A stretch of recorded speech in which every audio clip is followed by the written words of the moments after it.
Karibuni tena katika kipindi kingine cha Twiga Ladies Podcast. Leo hii tutazungumzia masuala mbalimbali yanayogusa wanawake kwa sababu bado tunasherehekea mwezi wa wanawake duniani. Host wenu wa siku ya leo atakuwa mimi Brenda Nsiakileo ambaye ni manager mawasiliano. Pembeni yangu pia nipo na Grace Mgonda ambaye ni Senior Human Resource Business Partner, na pia nipo na Erika Mwakatika ambaye naye ni Bank Officer kutoka Corporate Branch. Karibuni sana.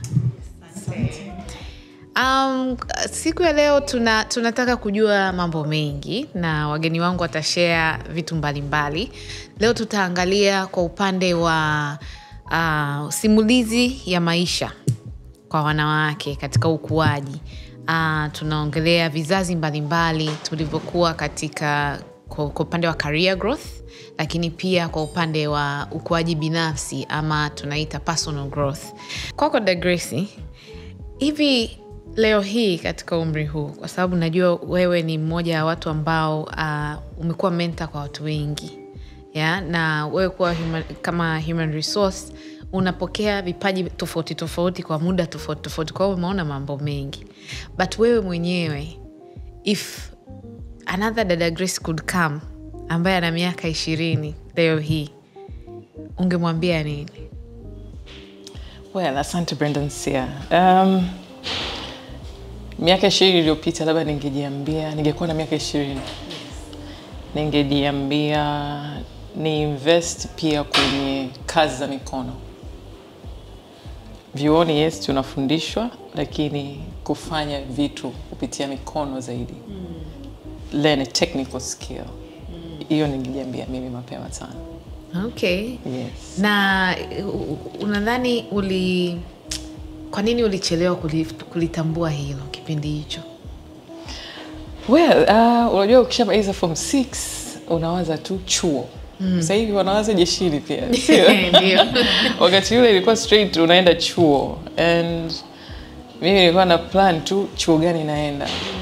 Kwa hiyo nataka kuwa kama mama yangu. Mama yangu retired recently. Alikuwa ni banker na yeye. Kwa hiyo na mimi nataka kuwa kama mama. Unaona? Kwa hiyo haufikiri kitu kingine zaidi ya vile vitu ambavyo unaviona mbele yako, wazazi ambao wamekuzunguka, ndugu ambao wamekuzunguka. Kwa hiyo focus yangu ilikuwa most on chuo, kusoma chuo nije nipate kazi. Okay. Na unadhani ni kitu ambacho kwa sasa hivi, kwa generation ya sasa hivi kimeanza kujitokeza, ama ni kitu ambacho unaona kama vile bado tunakichukulia poa? Yes, sasa hivi ukikaa kwa mfano sisi ambao tuko kwenye idara za rasilimali watu, challenge unayopata nyingi ni kwamba kila mtu anakutafuta, mwanangu anataka kazi, mwanangu amaliza chuo. Ukienda sehemu yoyote ile wakijua kwamba wewe ndio HR pale NBC, then wanakuambia tu kuna ndugu yangu anataka kazi, amaliza chuo. Amemaliza mwaka 2020 hajapata kazi mpaka sasa. Watoto wanafikiria tu kupata kazi. Lakini wanasahau ile ya kwamba haujasoma mpaka kwenda chuo ili uje uajiriwe tu. Unaweza ukajiajiri. Unaona?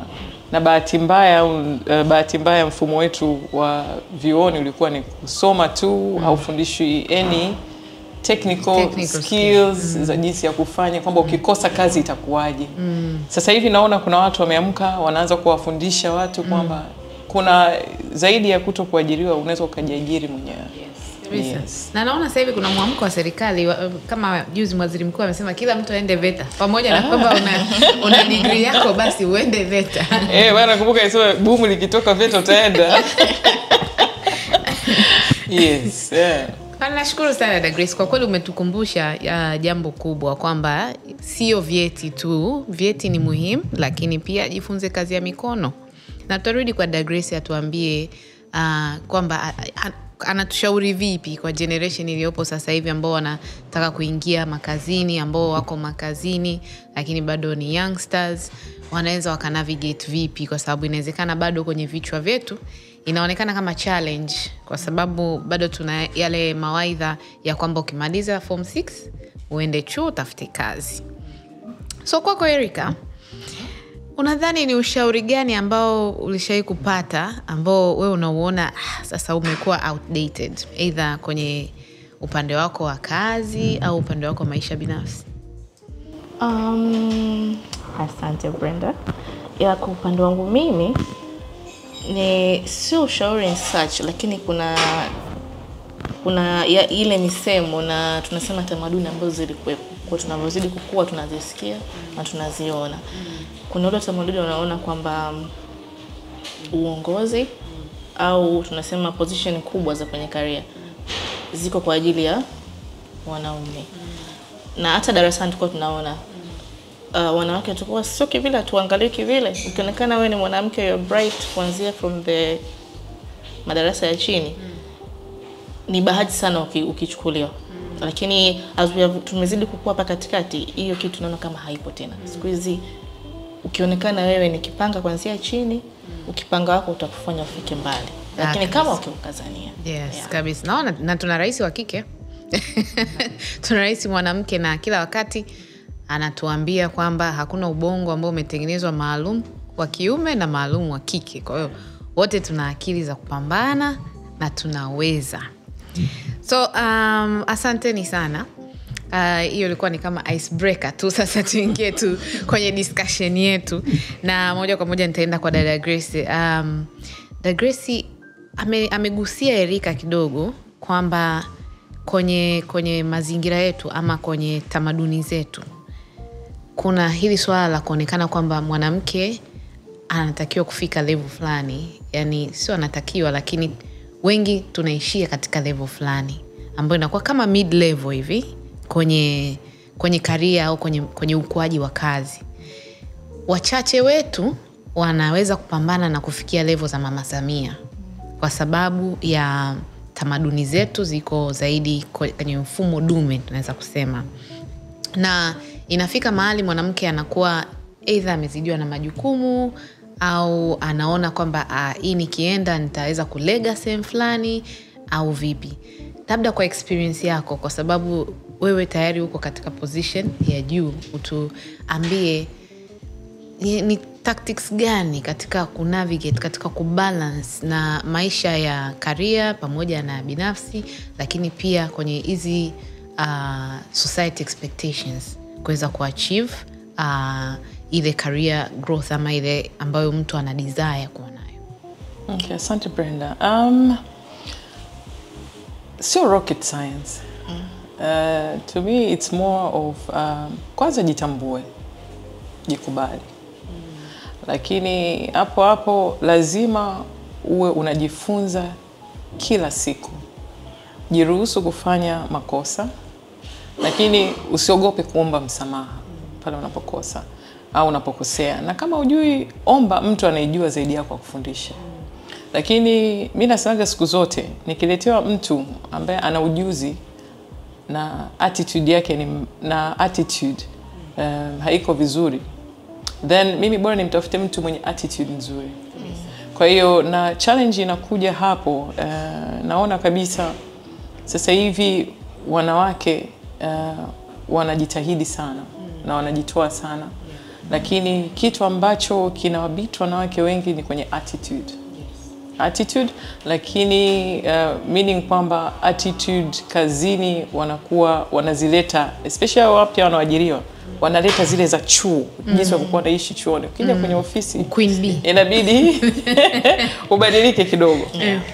Uishi kama ile culture pale inavyotakiwa kuishi, unaona. Kwa hiyo jitahidi kujifunza haraka, speed for learning and adapting kwenye hiyo culture ambayo unaikuta pale. Lakini at the same time mimi nakataga sana wanawake kufanya unpromotable task.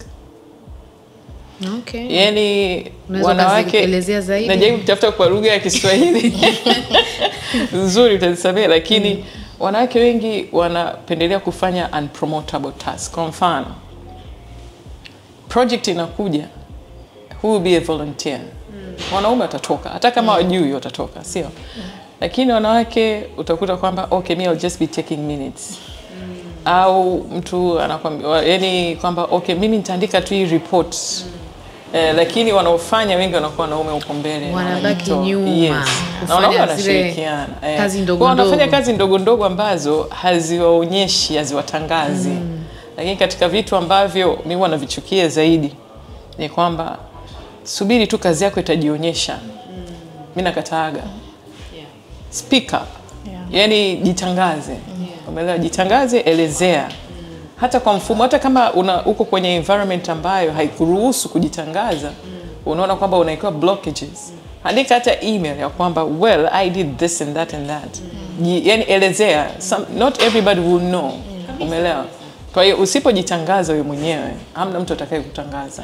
Unaona? Na usipojitambua, na usipo mind your attitude, na usipojifunza kila wakati, then utakuwa dormant. Unajua hata kisu nacho kinahitaji kunolewa izidi kuwa na makali. Sasa wewe unajinoaje hapo kazini? Umeona? Wewe kila siku ukija ratiba yako ni ile ile, naingia kazini, natoka, narudi nyumbani. Haujiwekea hata lisali moja la kujifunza kitu au kusoma kitabu. Au kusikiliza. Uwezi kusoma, najua tuna hiyo kasumba kutokusoma. Kabisa. Lakini basi nenda hata YouTube, angalia kuna different podcast.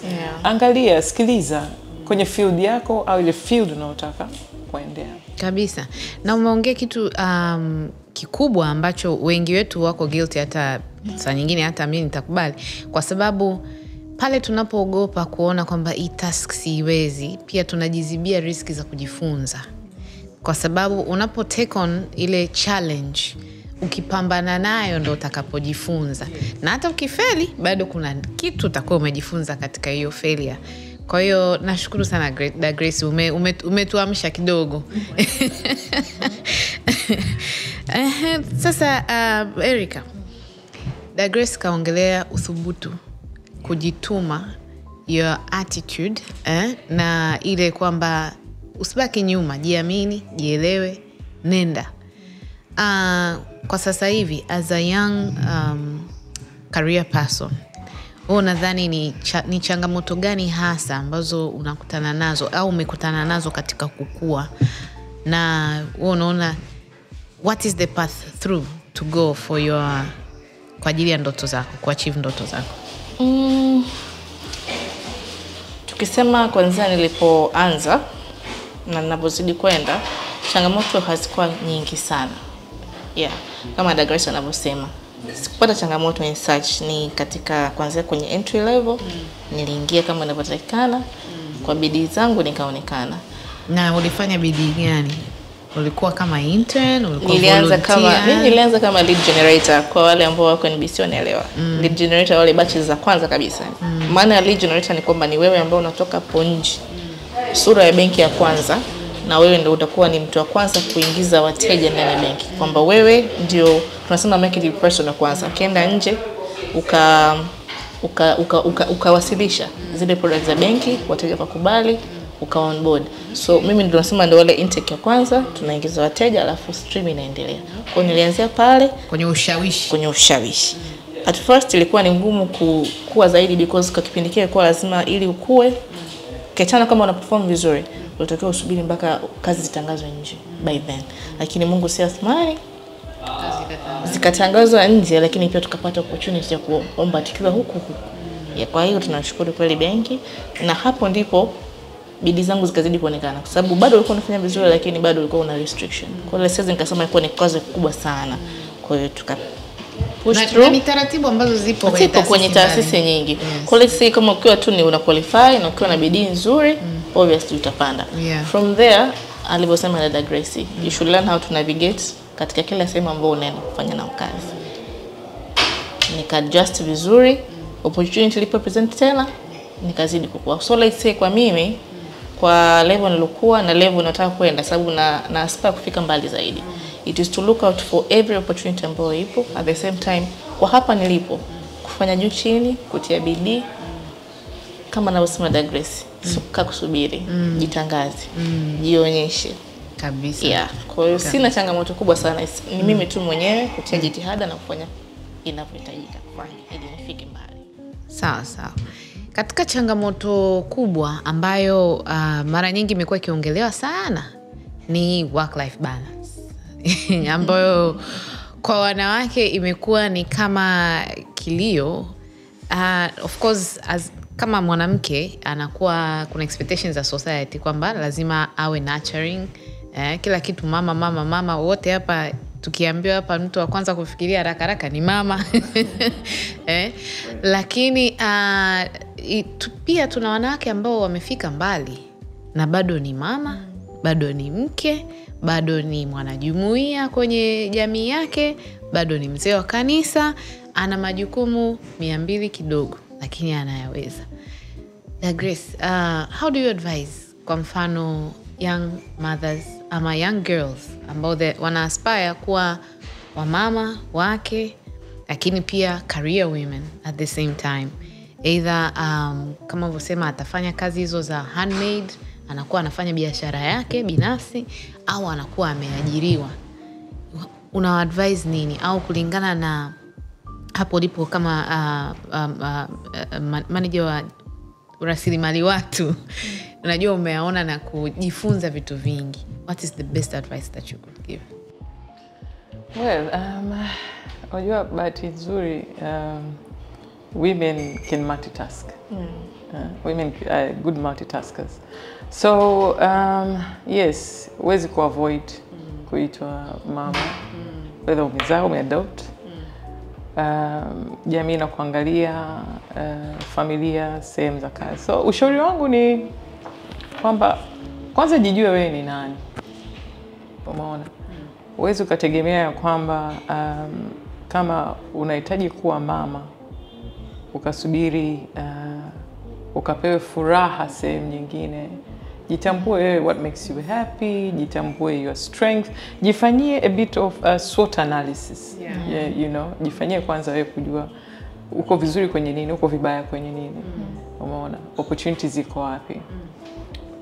Ukishajitambua hapo, ni rahisi sasa wewe kama unataka kuingia kwenye ndoa na pia una kazi na pia katika kazi mimi nasemaga usiwe jack of all traders. Yani lazima uwe na career path unayotaka kuiendea, in a way ya kwamba unataka kuwa professional kwenye credit. Hatua gani uchukue? Uwe good, you know, credit analyst. Au unataka kuwa data scientist. Au unataka kuwa relationship manager. Relationship manager kwenye kitengo kipi? Umeelewa? Maana inawezekana hapa kuna PSI, kuna LLC, large local corporate. Kuna wale ambao wanahusika na biashara za serikali tu. Kwa ujue wapi? What is your area of specialization that you want? After that, yani chora ramani. Unajua kutaka kujenga nyumba unachora ramani. Chora ramani kwenye kila kitu unachokitaka.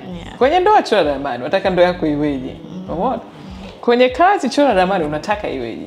Umeelewa? Kwenye jamii unataka uonekane wewe namna gani? Umeelewa?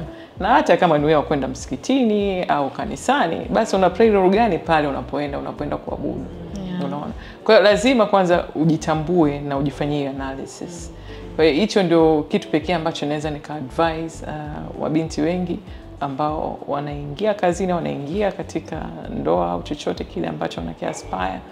Kwa hiyo usipojitambua utapotezwa. Unajua yani tuko kama kwenye bahari. Kuna wakati upepo ni mwingi, kwa hiyo ukianza kufuata utafuata tu utapotea. Kuna wakati unaweza ukadumbukia ukazama, usije ukaokolewa tena. Kwa hiyo jifunze kuogelea, jifunze kuwa still on the waters. So nikuulize swali la uchokozi da Grace. So katika kujipima mtu akakuta kwamba labda foundation yake kubwa ama sehemu ambapo anaegemea zaidi ni upande labda wa familia, is that a wrong choice? It's not a wrong choice. Kila mtu ana priorities. Yes. Na makuzi yanatokea. Kabisa. Kwa hiyo ukiamua kwamba bwana mimi familia ndio kitu muhimu, sikatai. Kama nilivyosema mwanzo, sio lazima tuajiriwe, si ndio?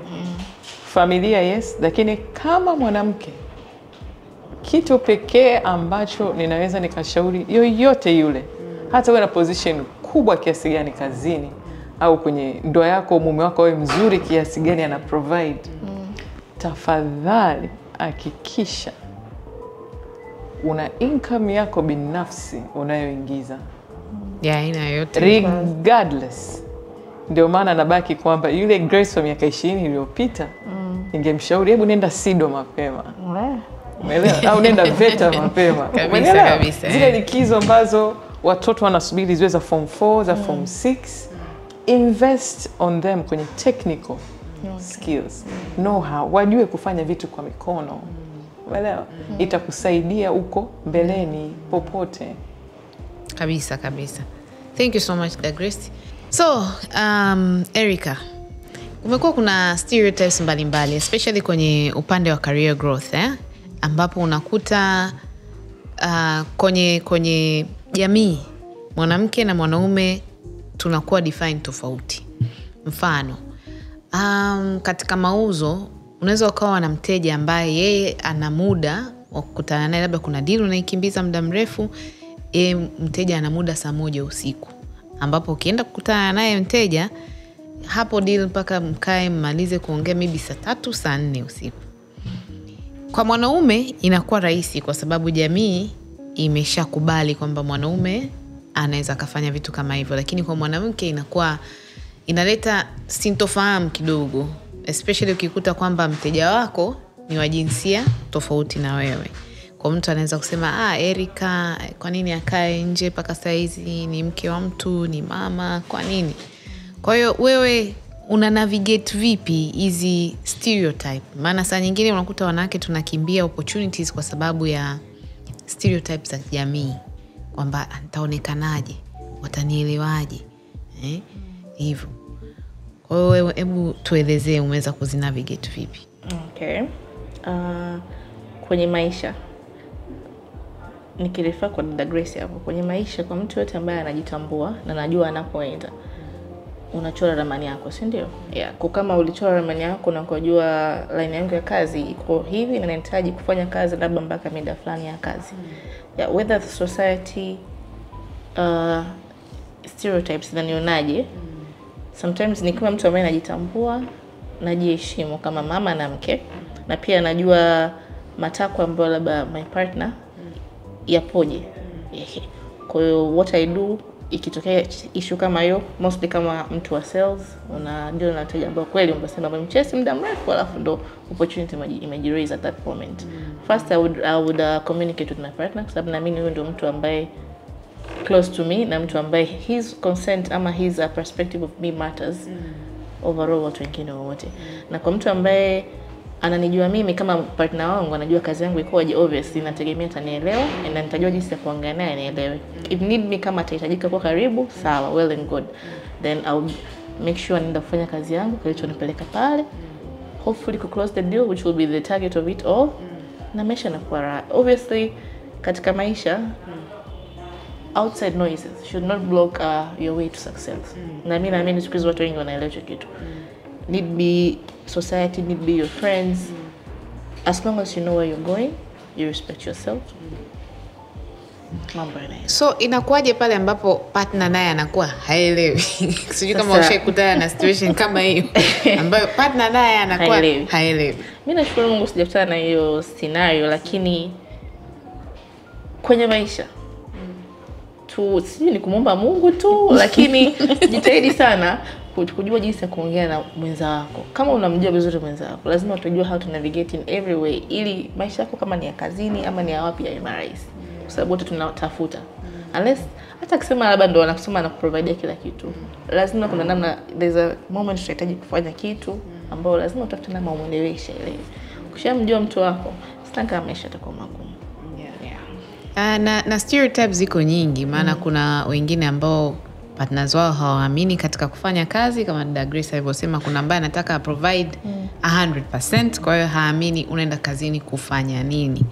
Na ikitokea scenario kama hizo ambazo inabidi mtu ajistretch, partner anakuwa hayuko aligned kabisa, inaleta shida kweli kwenye upande wa familia. Unakuta mwanamke sasa anaamua, anakuwa katika dilema, nichague kazi au nichague familia. Inakuwa kitendawili kweli kweli. Ila sidhani kama hiyo sasa hivi liko kubwa. Labda tumweze dada Grace. Anaweza katuambia kama alishakutana na scenario kama hiyo. Kwa kweli I thank God no. Kwa kweli, na hata wanawake ambao I come across with. Kwa kweli hapana. Lakini si kusema ya kwamba hawapo. Yawezekana wapo. Wengi tu.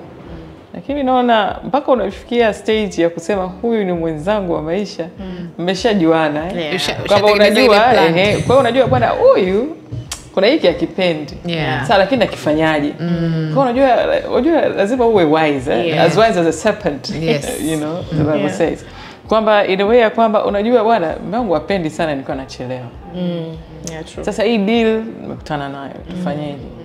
Kwa hiyo okay, so can you ask him kwamba at least basi naacha gari ofisini na I'm Ubering, naenda let's say Hyatt, can you come pick me up? Umeelewa? Yani create environment ambayo itamu-include na yeye basi kama yeye have a cup of coffee huko wewe unaendelea na deal yako, well and good. Kwa ni hiyo tu kuangalia how to do it. Mtu wako ule naye. Na wengine wanaamua anambeba another counterpart maybe kwenda kwenye hiyo deal ili kujenga hiyo comfort kwamba it's nothing personal. Although ujanja ni mwingi. Okay, so our next topic ni tunasema the role of men in our lives. Maisha yetu hatuishi kama wanawake tu. Tunaishi na wanaume, baba zetu, kaka zetu, waume zetu, wadogo zetu, watoto wetu, ambao na wao wana role ambao wameicheza katika maisha yetu, especially katika ukuaji wetu. Wengine ni binamu na kadhalika. The Grace, which man was katika kukua kwako ambaye aliplay a significant role in shaping you to who you are today? Kwa kweli mimi nilikuwa privileged. Nimelelewa na babu na bibi. Nice. Mama yangu alinipata kama mdogo, so alikuwa anasoma, so nikalelewa na babu na bibi. Kwa kweli Mungu ana mipango yake. Kabisa. Babu yangu alikuwa ni engineer Radio Tanzania. Miaka hiyo ya 70 60 huko. Akaja ka retire. So marehemu babu yangu kwa kweli aliplay a major part in my life. Kwamba kiasi cha kwamba wengi wanasemaga I'm a strong woman. That you are. So a strong woman in what aspect? Yani mimi babu yangu alivyonilea ni kwamba naweza kufanya chochote. Umeelewa? Kwamba nisisubiri taa ibadilishwe. Nisisubiri sijui microwave imesumbua, nisubiri tu nisihangaike nayo kidogo. Yani mlango umefanya nini nisihangaike. Kwa hiyo mimi I have my tools at home. Chochote kimefanyika, I can start, I can do. You fix it. You fix it. Lakini most important kunifuatilia katika kusoma. Mimi nimekulia Magomeni usalama.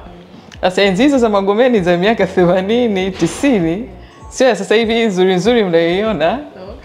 So nimesoma Karume Primary School, nikaenda Muhimbili. Yani yote nilikuwa nahamishwa kwa sababu nilikuwa mtundu sana. Babu akaona hapa, nimesoma Karume pale nikana toroka naenda kumenya miogo, sisome darasani. Unaona? Kwa hiyo nikapelekwa Muhimbili ili niwe karibu na Mwalimu Dosi. Watu wa zamani wanaelewa kidogo. Mwalimu Dosi alikuwa mwalimu mkali sana na anafundisha sana hesabu. Na babu yangu alikuwa anapenda sana hesabu. Kwa hiyo ili niwe karibu walimu wanifuatilie. Lakini baadaye mamangu akaona huyu anapotea huyu. Yaani hata Kiingereza hajui. Hata good morning kuisoma nilikuwa siwezi. Can you imagine? Akaamua kunipeleka Aga Khan Primary. Sasa baada ya kwenda Aga Khan Primary, baada ya kusoma Kiingereza naanza kujifunza Kihindi. You can understand. Kwa babu yangu akasema huyu arudi tu niamlea mwenyewe. So it was more of babu kunishape, kunidiscipline, lakini katika yote kanisani. Chuo kidogo cha sala, mimi ni Roman Catholic. Nilikuwa nakijua chote mwanzo mpaka mwisho by head, umeelewa? Kwa hiyo yani it was more of knowing God at early stage na kunisisitizia kanisani sio ratiba tu, ni lazima kwenda kila siku, sio Jumapili tu. Kila siku kuna ibada, lazima kwenda. Kwa hiyo yes, hiyo babu yangu ameplay major part kwa kweli. Oh, that's wonderful. Akakushape kweli kweli. Na fimbo za hali ya juu. Lakini tuwashukuru sana, maana you wouldn't be here today. Oh yes, and I wouldn't. We wouldn't be talking about him today. No, yes. May he rest in peace. May he rest in peace. Ingekuwa ni story tofauti. Umenikumbusha mimi pia nilipokuwa mdogo, mama yangu alikuwa ananiambia hesabu ni somo muhimu sana. Bora hivyo vingine vyote hata sio lazima sana, lakini hesabu is logic. Once you know mathematics, the rest is easy. Then the world will be very easy for you. And I live by that today. Yani, everything is about calculations. Yani, unapiga hesabu. Je, hiki kinawezekana, kila distance itafanya. Yani, hesabu ndo kila kitu.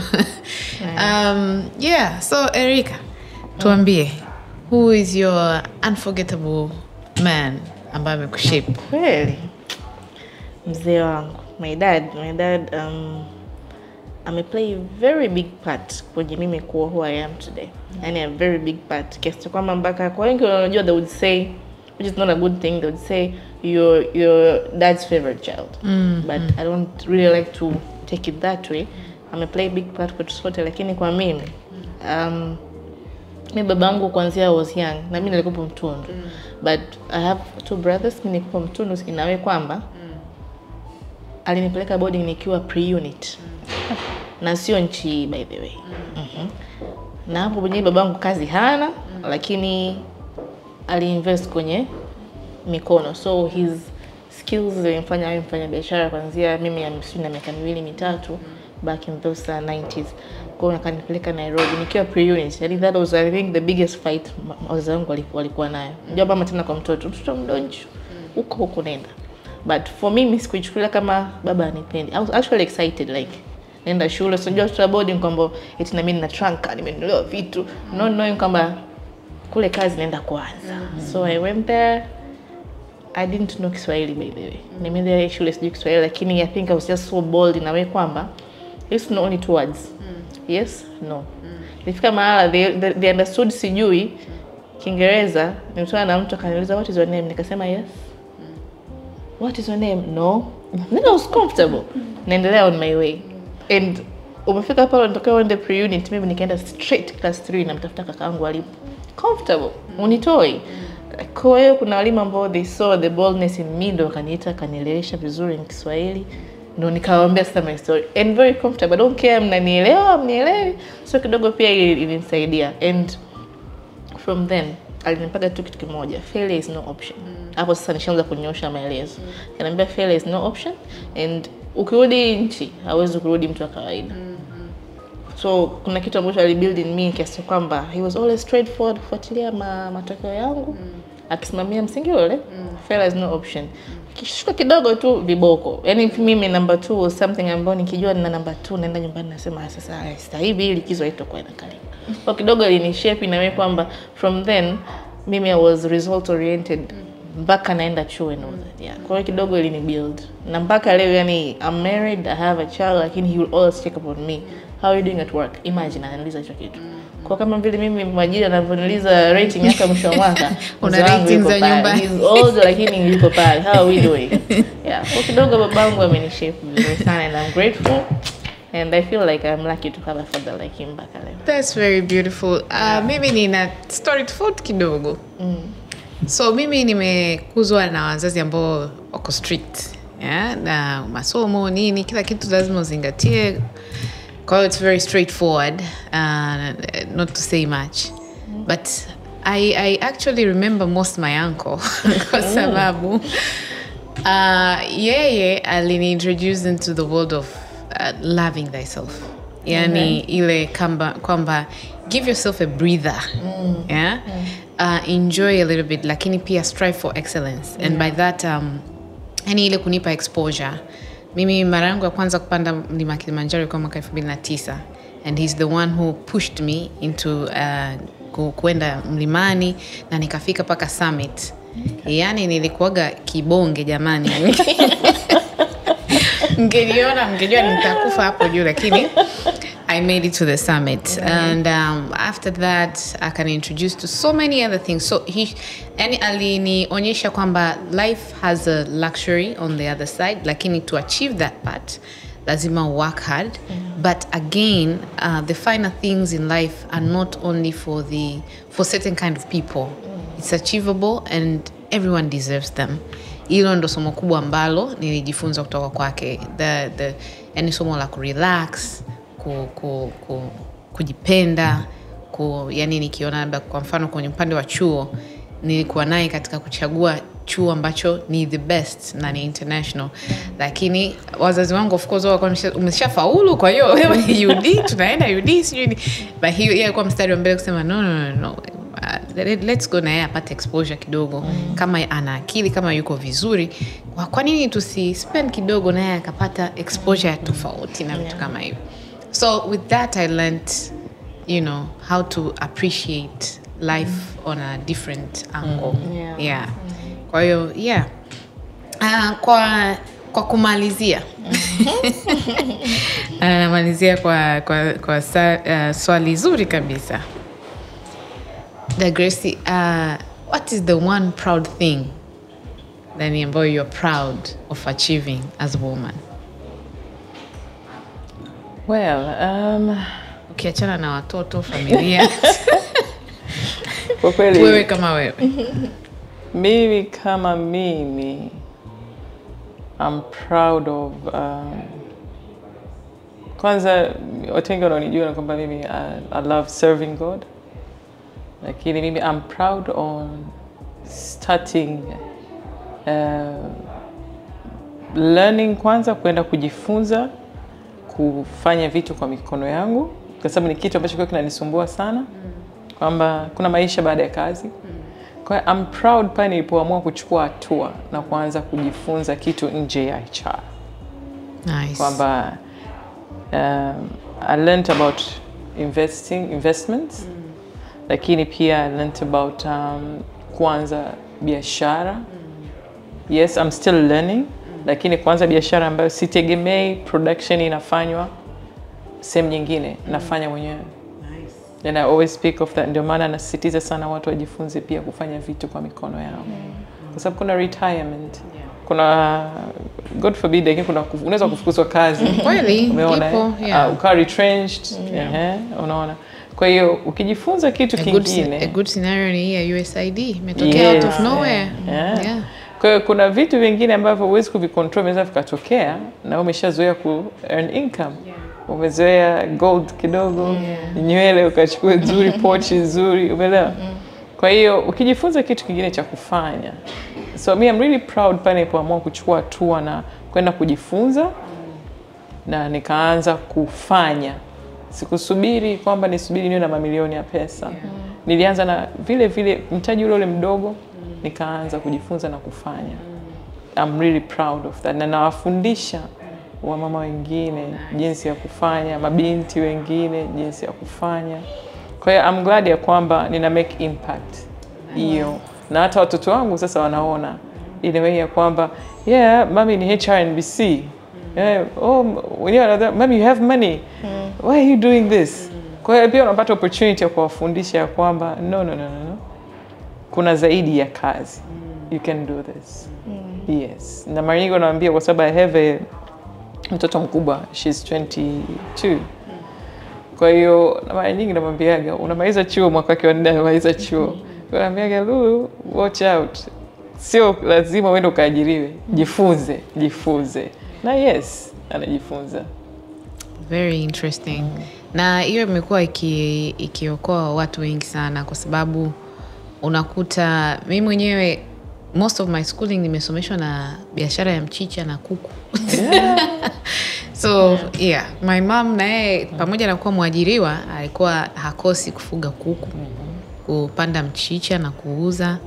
So that's how I got school fees. I went to school na sijawahi kulack chochote kusema mama nataka begi, nikaambia sasa hivi sina hela. So sijui yeye kwa wakati huo alikuwa anapitia kipindi kigumu kiasi gani, but nachojua ni kwamba nikiomba begi napata. So Erica, what are you proud of achieving as a woman? Okay, as a woman, still working in progress, lakini I'd also say I'm proud of kuwa na uthubutu wa kuto kurelax kwamba kwa sababu nina ajira nitegemea tu mshahara, au kwa sababu nimeolewa nikinge tu mkono kwa mume wangu every morning. No. So despite having access to funds kwa namna mbili, nimeenda beyond wa kuinvest in what I'm really good at, what I really like, na nikatoka out there na kuanzisha biashara. Bado ni tunasema nini? It's still young, but the fact that nimedea na nishafanya round kadhaa, nimeona pia manufaa yake. I'm grateful. Oh, that's so nice. I'm still going strong kuhakikisha kwamba itasimama na maybe one day mtanisikia huko. Nice. Yeah, for that I'm proud. Thank you so much, ladies. I am proud of this podcast today. So, ladies ambao mnatusikiliza, tunashukuru kwa kuwa pamoja nasi kuanzia tulivyoanza. Nadhani tumejifunza mambo mengi, kikubwa kikiwa kwamba jitume, go out there, jionyeshe, onyesha uwezo wako. Kingine tumejifunza ni uthubutu kufanya, usiogope. Na kingine tumejifunza usisubiri, muda si rafiki sana, anza sasa hivi. Everything is on your table, ni wewe tu kuchukua hiyo next action. So tunavyo celebrate mwezi wa wanawake na wanasema accelerate action, so let's accelerate the action together. Asanteni sana na karibuni tena. Thank you.